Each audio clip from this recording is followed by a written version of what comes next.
You know that thing where you get an amazing pair of shoes at a really great price and want to tell everyone about it? Yeah, so do we. Here at Designer Shoe Warehouse, we'll give you something to brag about, like the latest styles from brands you love, or the trends everyone's obsessing over, or shoes that make you feel like, well, you. So go ahead, show off a little. Find shoes that get you at prices that get your budget. Head to your DSW store or dsw.com today. DSW, let us surprise you. Hello and welcome to Fresh Take from What Fresh Hell, laughing in the face of motherhood. This is Margaret. And this is Amy. Today we're talking to Emily Rubin Persons. She is a certified ADHD coach who works with both students and adults. She helps her clients build their executive skills and do things in a way that works for their brains so they can be their best in school, work, and social life. Welcome, Emily. I am so delighted to be here. So let's talk. We like to kind of define the issue at the beginning of the podcast. So let's talk about college readiness and the idea of that. Amy has kids who are in college, heading to college. I have middle schoolers still, but I think actually college readiness happens at every age and stage. So talk a little bit about the idea of college readiness and what kind of work you do around it. It's a big topic and it's quite broad because what does a student need to be a successful college student? A lot of those skills start developing very early. There's a level of independence and confidence to do the work that they need to do. High school is 80-20. 80% of the learning happens in the classroom. 20% of the learning happens at home. In college, 20% is in the classroom, 80% is at home. So that's important because in elementary, middle, high school, there's a lot of reminders, there's a lot of supports. In middle school and high school, the bell rings telling the student that it's time to move to the next classroom. They're pretty much in school from 8 o'clock to 3 o'clock, either by bus or somebody dropping them off. After school activity. So the day is extremely structured and the kid doesn't really have to think too much about what's coming next. They have only an hour or two at night. That's when they're going to get their homework done and then repeat the next day. And when they're home getting their homework done, I know in my case, there's a parent generally standing over them and saying, what 3 things do you have to do? Let's start 1 before dinner, then let's move to those other 2 after dinner. So even that has a lot of structure. I have, 3 kids and some kind of go off and do it on their own, but there's still a lot of structure at home. There's a lot of structure and parents usually have the parent portal of some nature that is provided by... Oh, yes. We have definitely discussed the parent portal.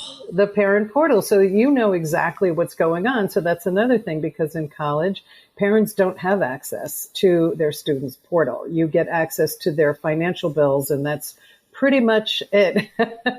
That's it. Let me speak from experience. I have 2 college students, and there are sometimes things you need to do, such as make sure you have to check a box saying you don't want the college healthcare plan.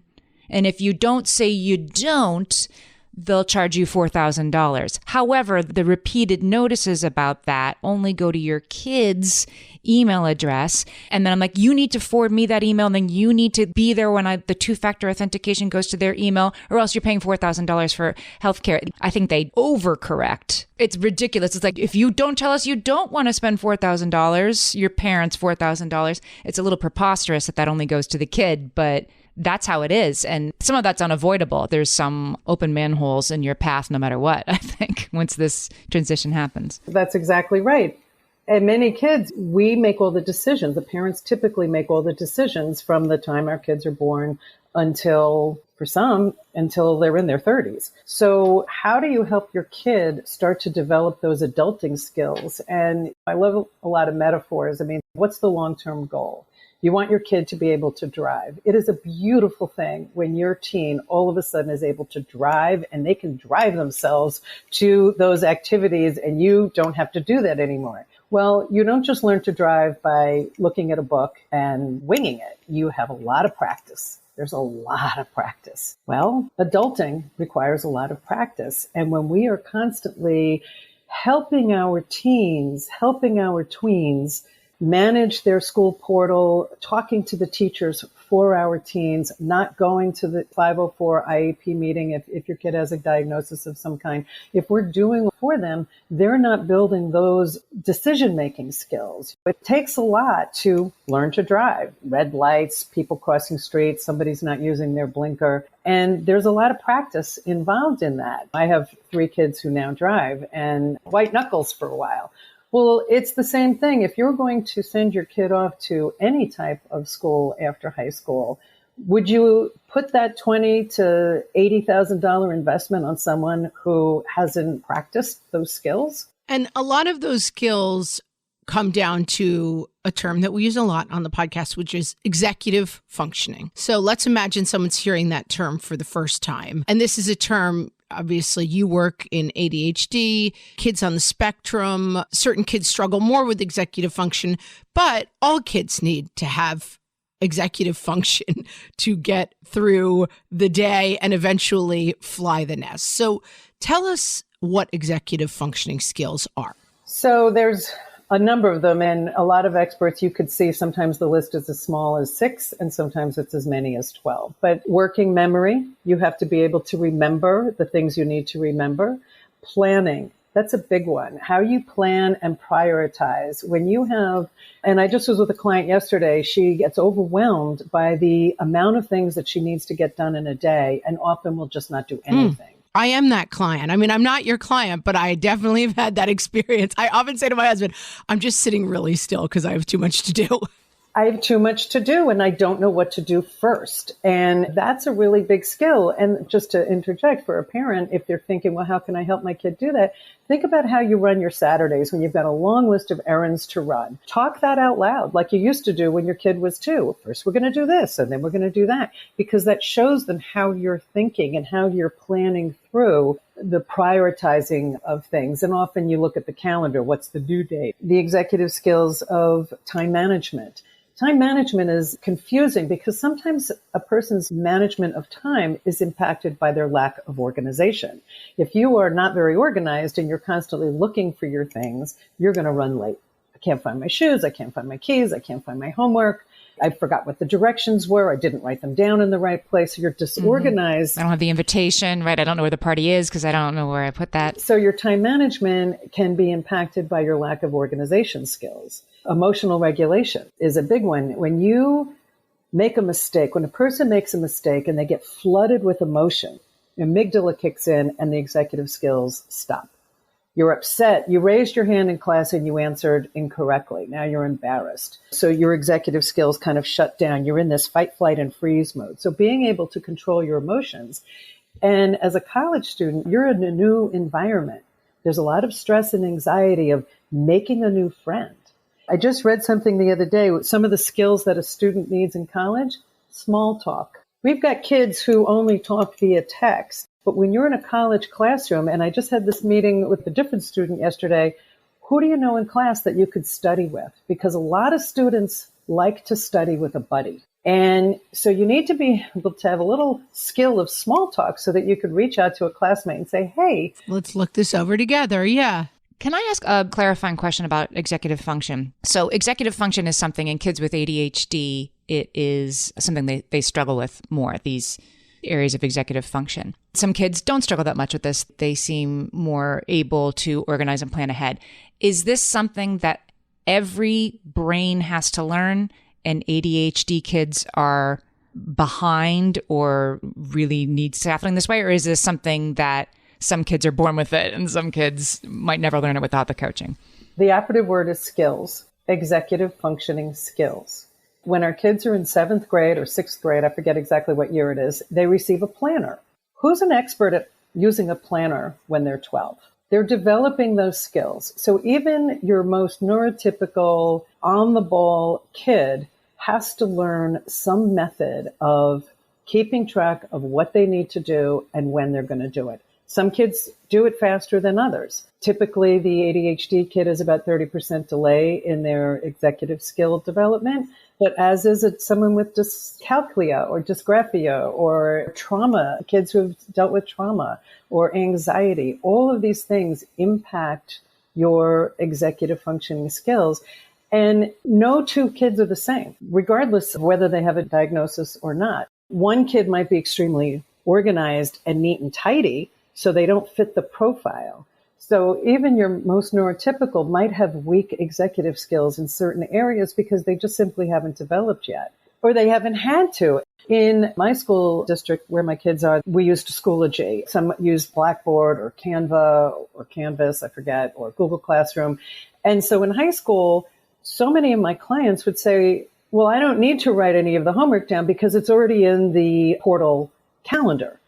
And so they didn't get the practice because the teachers all put it there. Well, in college, the teachers have their own system. You ever read a syllabus? That is a major skill that students, I did a workshop last year for freshman students. How many read the syllabus more than once, more than twice, more than 3 times? There is so much information in there, and the teachers are constantly changing that information. So you can't rely on just what is in the school portal. You have to learn to write things down and create your own calendar worksheet. And no two people are the same. So parent might say, well, this is the way you need to do it. That might not work for that kid. You've got to experiment. Some kids use lots of sticky notes. Some kids use their phone. Some kids use a whiteboard. Some kids use a wall calendar. So you just have to keep experimenting. And that's part of what that middle school and high school is all about, is experimenting to find ways and decision making. Okay, that didn't work. Let's pivot. Let's find something else. Helping the kid learn to pivot. Okay, this one didn't work. That's okay. I use metaphors. So I also use the kitchen. You're learning how to cook. Learning how to cook a fried egg is a really good skill. If you've ever cooked a fried egg, it's really in the timing. So if you don't do it well, you learn for the next time. And you learn for the next time and the next time. A little too much salt, too much pepper, let me make an adjustment. Well, it's the same thing with how you do your schoolwork, how you study, how you keep track of your things. It's all an experiment, and you keep figuring out and pivoting until you find a way that works for you. We're going to take a break, and when we come back, we're going to talk about ages and stages and how we start working on these skills. We are talking to Emily Rubin Persons, and we'll be right back. Hellions, it's time for some spring cleaning, and I don't just mean the coat closets. Doing your financial spring cleaning can actually be super easy when you let Monarch do your financial spring cleaning for you. One dashboard that gets your entire financial life organized. No more clutter, no more mess, no more logins scattered everywhere, just accounts, investments, property, and more, all in one place. Get your first year of Monarch for half off, just $50 with promo code FRESH. Monarch allows you to look not only at what you've already spent, but also to plan for the future. With Monarch, you can set savings goals, plan for big purchases, and notice spending trends before they become a problem. I can generate cash flow reports that show me what we spent this quarter, this month, what we're probably going to spend next month, and feel prepared, organized, and knowing how to plan for the future. No more surprises and a lot more clarity. Try Monarch. Use code FRESH at monarch.com to get your first year half off at just $50. That's 50% off your first year at monarch.com with code FRESH. All my kids learned to swim when they were little. It was super important to me that they be confident and safe in the water. There was only one problem with that: taking them to swim lessons. I mean, the pools were freezing. There were always cranky adults doing laps right there. And it was definitely not, for any of us, what you would call fun. Amy, heard. But now there's Goldfish Swim School. Goldfish takes a really thoughtful approach to swim lessons, combining research-based teaching with a warm, kid-friendly environment that actually helps kids thrive in the water. Every detail at Goldfish is thoughtfully designed to create a golden experience, from shiver-free, warm indoor pools to comfy waiting areas for parents to professionally trained lifeguards on deck. Goldfish uses an approach called the science of swim play, which combines guided play with proven teaching techniques to help kids learn to swim, build water safety skills, and gain confidence, all at their own pace. Lessons are designed to meet kids exactly where they're at. If you've been thinking about swim lessons or just wondering where to start, this is a great opportunity. Right now, Goldfish Swim School is offering a waived membership plus your child's first lesson free at participating locations. Just visit goldfishswimschool.com/free to find a location near you and enroll using promo code FREE. That's goldfishswimschool.com/free, promo code FREE. My favorite skincare products actually feel more like self-care, like they're so nice to put on and they smell so good that I'm actually happy when I get to that part of my day. And I swear that is how I feel about Osea's anti-aging body balm. Amy, you are usually the lotions and potions queen on this podcast, but I have to say, hard agree. Osea's anti-aging body balm is a liquid silk body balm that combines the lasting hydration of a lotion with the firming power of a serum, leaving skin smoother and firmer. This body balm is clinically tested and designed to deliver visible results you can see and feel. So we've gotten to use this product for a couple of months now, and I swear I have really noticed firmer and smoother skin, like on the back of my hands. It's like getting a mini spa treatment from head to toe. Get a spring-worthy glow with clean, clinically tested skincare from Osea. And right now, we have a special discount just for our listeners. Get 10% off your first order site-wide with code FRESH at OseaMalibu.com. That's 10% off your first order with code FRESH at OSEAMalibu.com. So I feel like we've had this conversation on the podcast that we maybe start panickedly thinking about this when our kids are 16.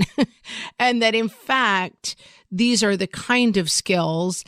And there's a lot of dialogue around like, oh, just get out of the way, mom. You're hovering too much, mom, and it's all your problem. And now your kid's not ready for college. And it's like, but on the other hand, we were told like, hey, if they're not reading the portal and doing everything correct, like someone's going to write on the message board that you stink. So it's taking a step back from like, this is all because mom is doing too much and over supervising. What are the signs that we're heading for to see college readiness in our kids? And then we'll take a step back and try to break down how we can work towards those skills at different ages and stages. So what are the signs that you look for in college readiness? Is self-awareness. How aware is the student as to what their needs are and how they get their needs met? Some kids don't even know what their needs are. I do a lot of coaching at an elite school in New York. Not all of them have ADHD. Some of them just have anxiety or just kind of weak skills. And understanding what your needs are, how to tolerate boredom, how to tolerate the anxiety of going into a class and having to speak up in class. So when our kids are really little, they're toddlers, we give them that space so that they can learn to walk and run and play with blocks or Legos or whatever the games are. But then something happens. The world has become so much more competitive and we want our kids to do well. Everyone gets a trophy, right? Nobody gets a C anymore. Like it's not good to get a C. But if you get a C in 7th grade on one test, it's not the end of the world because again, that's information that you can take in and say, okay, what was your method of studying for that? And how can we pivot and make changes so that the next time maybe you'll get a B or an A? And a lot of my college students, they come to me because they have failed a class and it's very, very devastating because they were A+ students in high school, but they don't know how to manage all of that. So I would say starting in as early as possible, give some what questions to your kids. What do you think? Give them some space. How do you think you should do this? What help do you need from me? Gee, that sounds like a challenging situation. What are you going to do about it? And before you quickly jump in with an answer, give some space and trust them. Say, I trust that you can make a decision here. And that might be the 6th grader as to who they're going to sit next to at lunchtime, or the 10th grader, and they don't really understand what the directions are, and how are they going to go talk to the teacher about it? Dr. Lisa D'Amour was on our podcast talking about teenagers and their issues and how sometimes we mistake a bad day for a troubled teen, right? And she said something that I think about all the time, which is when your kid is struggling with something and they're venting to you, as is their privilege and right to do so, that the thing to say in response is, well, like, wow, that sounds hard. Do you need help with this? Do you need help figuring this out? And so I find myself saying that a lot. And the answer is usually no. If the answer is yes, then you know that they do need help. But I've watched my kids kind of think about that and say, no, I guess I could call the teacher or email the teacher and ask for an extension and explain that it was because I had to be out of town. Like, okay, all right, well, let me know how that goes. And asking them if they need help rather than assuming they need help has really helped me with this part of it. Exactly. You have to give them that space to learn to make that decision. When you go for a job interview, you've never been on a job interview before. You don't know what questions to ask. One of my kids went on his very first job interview and he got the job, but he came home and I said, "What are they going to pay you?" He said, "I don't know." I said, "Well, you didn't ask?" He said, "No." I mean, he had never been on a job. Like, how do you know what you're supposed to ask? That takes practice.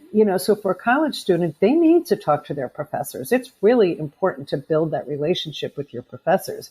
But if they've never really had to talk to their teachers in that way, sit down and have a conversation about a project or a test, that's the small talk. That's the practice of talking to a grown-up. And because our kids are so much in phones, they've lost. I mean, in the olden days, right? If you wanted to reach a friend, you called them on the telephone, and often you'd get Mr. and Mrs. So-and-so. And you had to talk to Mr. and Mrs. So-and-so for a moment and say, "Hi, Mr. So-and-so."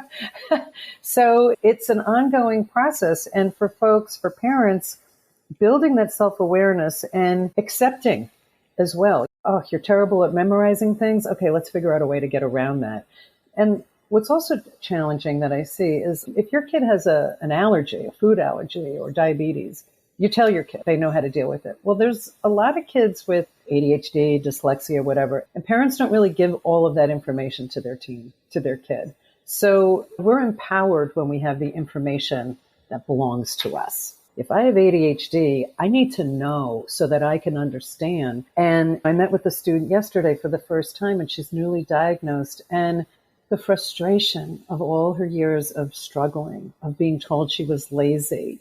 And now she's going to learn how her brain works. So the sooner you tell your kid, it's not a bad thing if you have dyslexia. You want your kid to know so that they can learn how to build those skills around it, much the same as if you have deformity in your hand or, some other kind of physical ailment. You need that information so that you can build the skills to be your best. I think also having a kid who has support at school, that the supports have gotten so much better, which is wonderful. Like certainly there were not these kind of supports when I was going through school. But as the child goes through school, as we start to think about college readiness, those supports have to pull back a little bit, or you have to get your child involved in advocating for their own supports. And I think that can be a complicated process with a kid who needs a lot of support because those supports are helping them function. But if those supports probably are not going to be exactly replicated at the college level. You said in an article that you wrote, which I thought was really interesting, that college supports tend to be students have to actively seek out services. Schools will not chase children down to get the services, which is different than the high school model. In high school, if a child with supports doesn't show up somewhere, there's a counselor and a teacher and someone, and they're all going, "Where is he? Let's find him. Let's figure it out. Let's have a meeting. Let's call the parents." But that seems like an enormous change for kids who have supports who might just say, "Well, nobody's helping me, so I guess I'm on my own."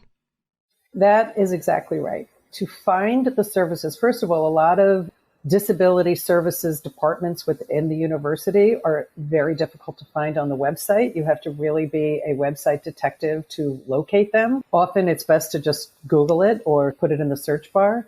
A lot of schools provide all these amazing services for free to all students. Academic coaching, EF skills, executive functioning coaching, tutoring, writing center, etc. Other schools, you have to apply. They want to see a recent neuropsych evaluation, and then they will decide if you are eligible. And there's high fees. Some schools charge as much as $3,000 or $4,000 for those extra services. You're right. The kid is the one that has to manage all of that. And if they don't reach out, they just won't get those services. And that's really hard. Even when you qualify for those services, extra time in college, it is on the student to go to each professor. It's not like if your kid gets extra time in high school, then it's just no when it's time for a test. And sometimes they have to advocate, like, can I get my extra time at lunchtime or whatever. But in college, that student has to go tell each of their teachers, they'll have at least 36 teachers, right, during that time, and explain to them, I qualify for this accommodation and How are you going to give it to me? You have to have that conversation over and over again. And that's a big skill. For a kid that's bad at planning ahead, that's a hard bar to meet. That's exactly right. And that's a very big skill to advocate for yourself. If you, as the parent, have been doing all that work for your student in high school, and they have not been the one to reach out to the teacher and the counselor and the special ed counselor or whatever, that's, again, another skill. And one of my clients, they need to take tests in a different location. They have to apply for that testing location over a week prior to the exam. That's an executive skill. Yes. That's planning, prioritizing, organization. So time hard, management, yeah. to make sure that that need is met. And if they don't do it early enough, because the school has to make sure that there's an extra classroom ready. So the kid, again, there's the self-awareness, the self-acceptance, that they accept this is what my needs are. And then the reliance on themselves that they can get their need met. When my oldest was in college, like the fourth day in, I get the phone call, right? We all get these phone calls. My laptop's not working. Okay. I'm like 5 hours away. There's absolutely nothing I can do about it. So I said, well, I'm going to think that there's a tech department somewhere on campus. Maybe you could look into that. And that was the end of it. And that's the kind of thing we're so quick to, we want our kids to do well. We want our kids to get straight A's for fear that I don't know what would happen if they got a B, but they will be okay. But because of this heightened pressure in middle school and high school that all kids and the parents are giving tutors. I have one student who had tutors all through high school just so that somebody was sitting with him while he did his homework. And when he got to school, and he was at a very competitive school, I remember him saying to me, I don't even know when I'm supposed to take a shower. Like somebody had been telling him what to do. And he ended up doing fine. He kind of figured it all out. And we actually only had to work together for a few months. But you want your kids to sit in the driver's seat. I think that story is important because I remember when I went to college, I had never done laundry. My mother was particular about how laundry was done. I'd never done it. I got to college and I remember my roommate being appalled that I was just shoving, a giant pile of everything in the same laundry. She's like, that's not how you do laundry. And very quickly, through basically peer pressure, I was like, okay, I've got to figure out how to do laundry. There are things, you can figure these things out on the fly and you can navigate this stuff. And, moving from elementary school to middle school involves some of that. Middle school to high school involves some of that.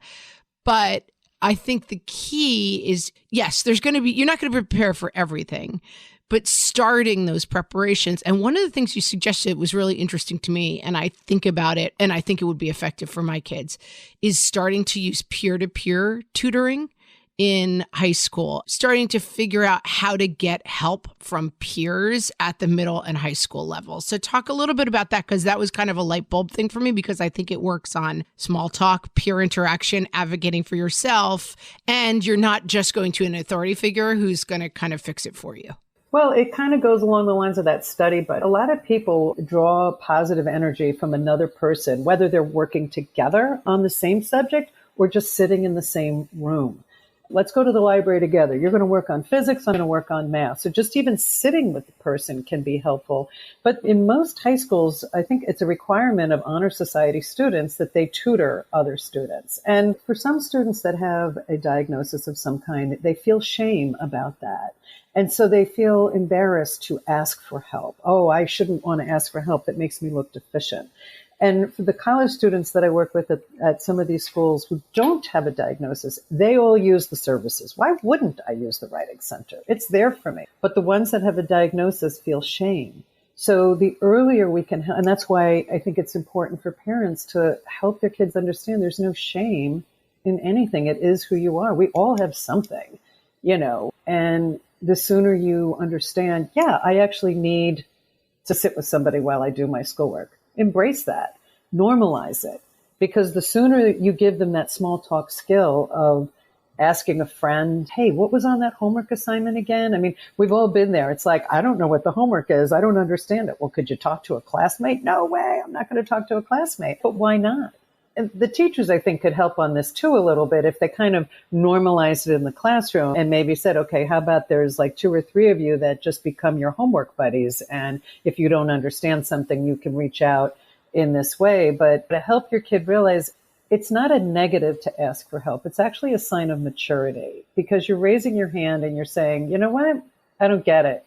Please explain it to me. And the older we get, the less afraid we are of that because we know what happens if we don't ask, right? We are late on a bill or, there's a lot of things that are confusing. So the more we help our kids realize asking for help is a sign of strength because you're saying, I need help. So why wouldn't I ask for help? We're talking to Emily Rubin Persons. I have a thought on college readiness that just came to me, and we'll talk about it after this. Amy, when I'm having a good hair day, it usually makes my whole day better. And that's why on every day, I'm taking Nutrafol. Nutrafol is the #1 dermatologist-recommended hair growth supplement brand. And it's the #1 hair growth supplement brand personally used by dermatologists. Nutrafol's hair growth supplements are peer-reviewed, NSF certified for sport, and clinically tested. Nutrafol offers multiple formulas for men and women tailored to different life stages and lifestyle factors, so you get support that's actually right for you. Adding Nutrafol to your daily routine is easy.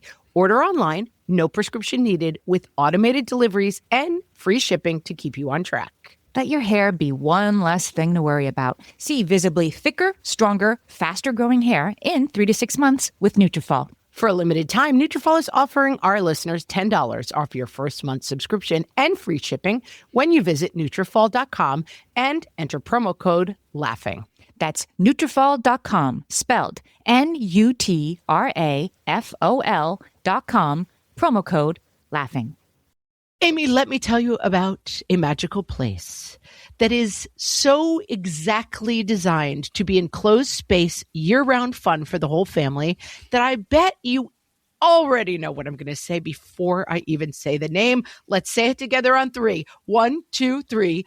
Great Wolf Lodge. You got it, Amy. My kids loved Great Wolf Lodge when we went. You probably already know that it has a huge indoor water park with a wave pool, lazy river, a bunch of massive water slides. But then your pack can hit the other attractions because wait, there's more. Great Wolf Lodge has adventure-packed attractions like Magi Quest, a live-action game kids can play throughout the lodge, plus the Northern Lights Arcade. Spent some quality time there, so your kid who loves the lazy river and your kid who loves fantasy games will both have a great time. Great Wolf Lodge also offers great dining options and complimentary daily events like nightly dance parties, all under one roof. Unpack the car once and you're settled in to have fun. And with 22 lodges across the country, you're always a short drive away from adventure. We've both had such great times at Great Wolf Lodge, so bring your pack together at a lodge near you. Learn more at greatwolf.com and strengthen the pack. So, Emily, there's so much fear around your kid going away to college or even away to sleepaway camp. My kids did that first, so I think about that. And you think, like, what am I not thinking of? What if this is the wrong kind of bug spray? What if I didn't send them with enough socks, right? And then what I learned when my kids went to sleepaway camp is maybe they didn't have enough socks, right? Maybe they had to wash their socks in the lake one day, whatever. That's why you go to camp. You go to camp to have these small things. There is no way to plan ahead for every bump your kid is going to hit once they get to school. One year, my kid went to sleepaway camp and his trunk didn't show up. And so for 3 days, he had to borrow clothes and depend on the kindness of strangers for like a blanket to sleep under because it took a couple days for the camp to figure out that my kid hadn't gotten his trunk because he just was going along with the flow. Anyway, the lessons involved for that, I wish I could have made sure his camp trunk got there, but those lessons were fine. As you were saying, some kids fail a class in college, and it seems to me this work isn't about making sure your kid won't fail a class once they get to college, but making sure they have the resilience to call you or ask for the help they need or figure out what to do next when you get to college and you weren't ready for something. Exactly. The work very quickly piles up. Again, that 80-20 rule. 20% of work is done in the classroom in college, 80% on your own. And there's volumes of reading. One of my clients has like 30 articles, opinion articles to read every week. It's hundreds of pages in just one class. you can't not do the work because it builds on itself. And very quickly, you're falling behind. And the mountain of overwhelm is just too much. And for some kids, they just stop because the mountain is too big. They just cannot climb that mountain. And they've never had to ask for help. So they don't know how to even do it. And that's tough. I think for parents, of course, we want our kids to, what's the goal? We want our kids to succeed. We want them to do well. But we want them to know that they matter for more than just the grades that they receive. So if your kid doesn't get an A, are they afraid to tell you? If your kid is starting to fall underwater at school, are they afraid to tell you?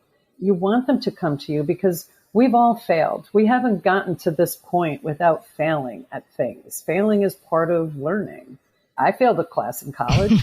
I failed more than one. Here I am. This is my second business. And I say to my student clients, even my adult clients, it's you take that information and you use it. And that's how you move forward. So how do we help our kids build that resilience? You have to let them experiment. You have to let them know that you trust them. You have to give them opportunities to make mistakes so that they learn to use their critical thinking skills. It's not just about laundry. How about you give a short shopping list and send your kid to the grocery store and say, okay, go to the store and you're not allowed to text me 15 times. Just go and do your best and accept what they come back with. It doesn't matter if they buy pasta instead of rice or they don't know what the difference between pork and beef is or whatever. Just let them go and figure out how to make it happen. Because that's going to the grocery store is a giant skill.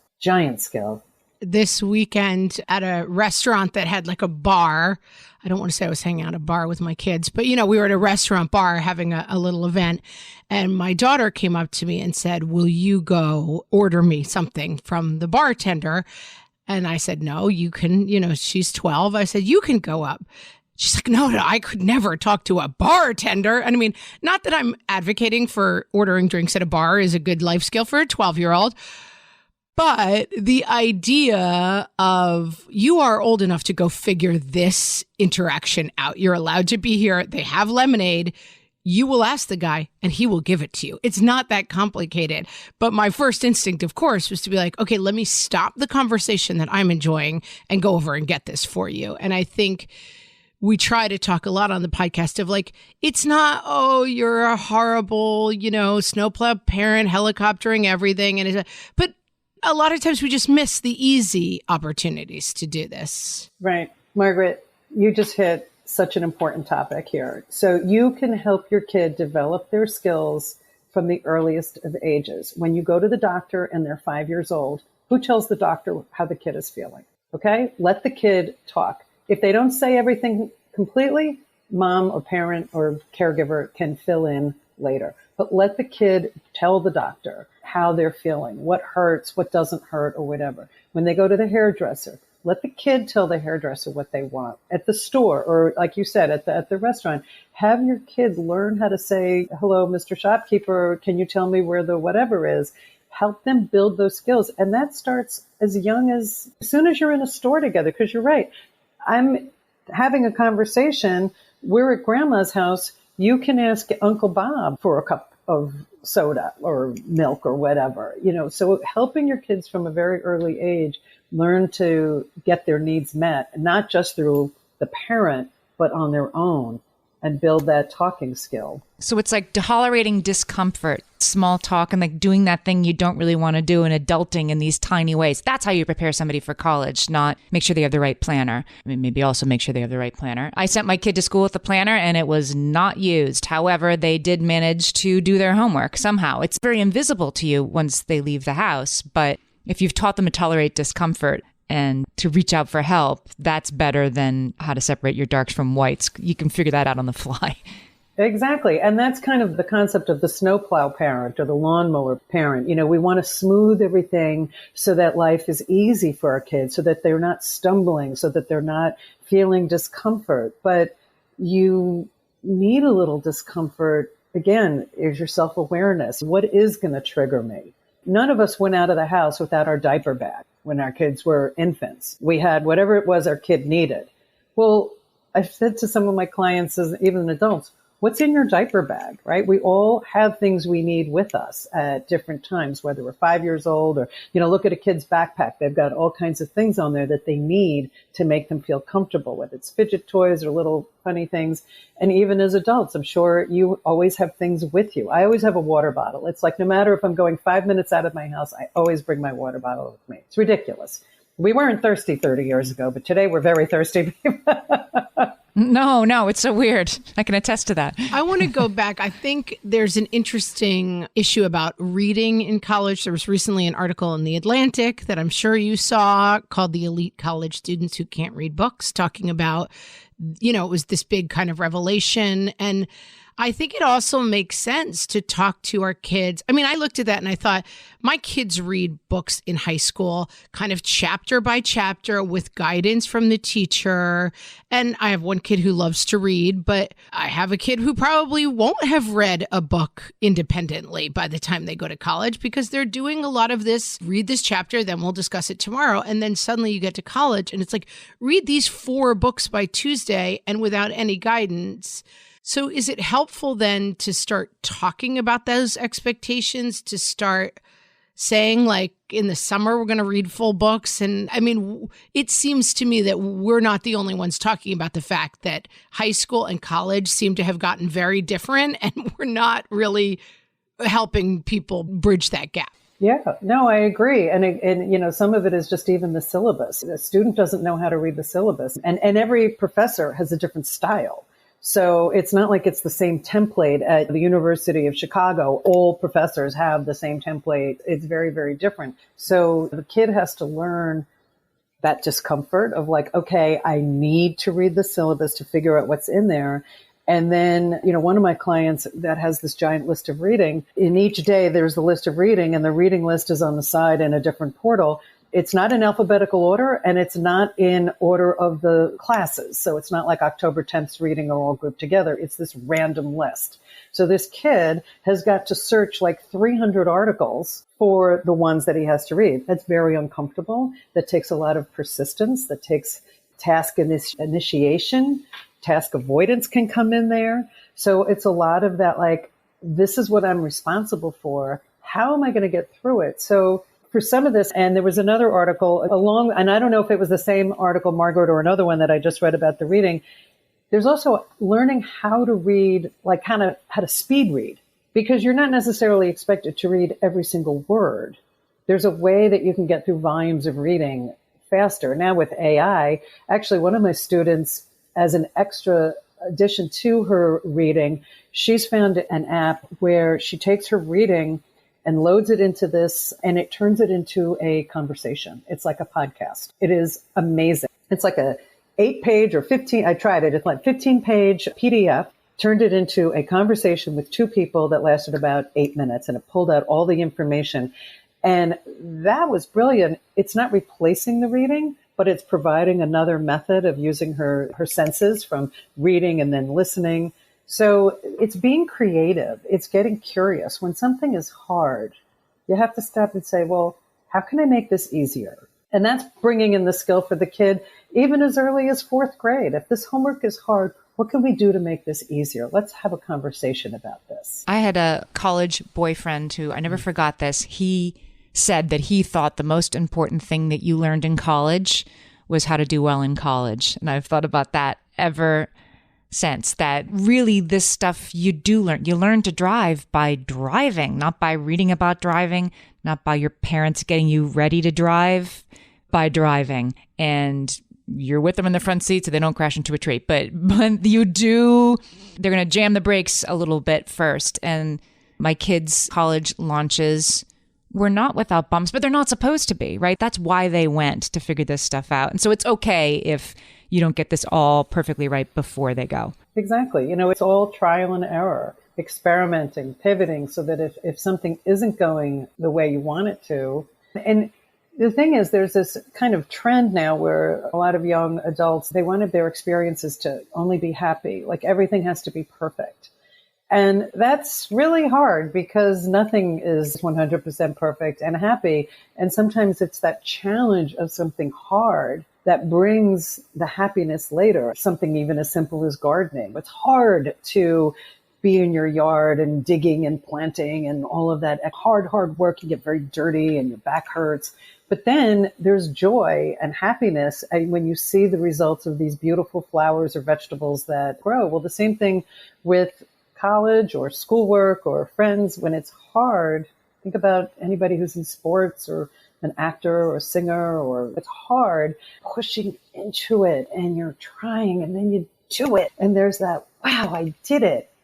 We got to let our kids experience that. And if we smooth the way too much, then they don't get to experience the joy of having achieved that hard thing. I feel like this was such a useful conversation. It's like changing the paradigm from college preparedness, like get these 9 tutors and make sure they're getting A's, to college preparedness of like, let them order at a restaurant, let them experience failure. College prep, I think, has gotten very mislabeled in terms of what it looks like. And it really is, I think you said it really well, self-awareness, and then the ability to advocate for yourself. Those are the skills you're working on to get ready for college, more than have you read these 900 books. Right. Then you'll be ready to make mistakes in college if you have those skills. Exactly. Knowing what your triggers are. I mean, I know kids, like when they're 5 years old, there's certain kids that you'd had to get them to the birthday party first because they would have a meltdown if they arrived towards the, as one of the last kids of arriving. So you knew your kids' triggers. Well, triggers change as we mature. So help your kids know what their triggers are, but also how to work with them and how to transition. Like, you're going to be triggered when we have to go into the mall or when we have to do this or we have to do that. So how can we prepare for that and build in some transitions so that you can enter that next thing? Going to an airport could be triggering for somebody, or a grocery store, or a library, or a party, and helping your kids say, yeah, that is going to be a problem for me. What am I going to do about it? How can I plan for it? And that starts as early as 5, because we know one of my kids can't stand ketchup. Okay. Great. I love this kid. I am exactly the same. I hate it. That's a correct child.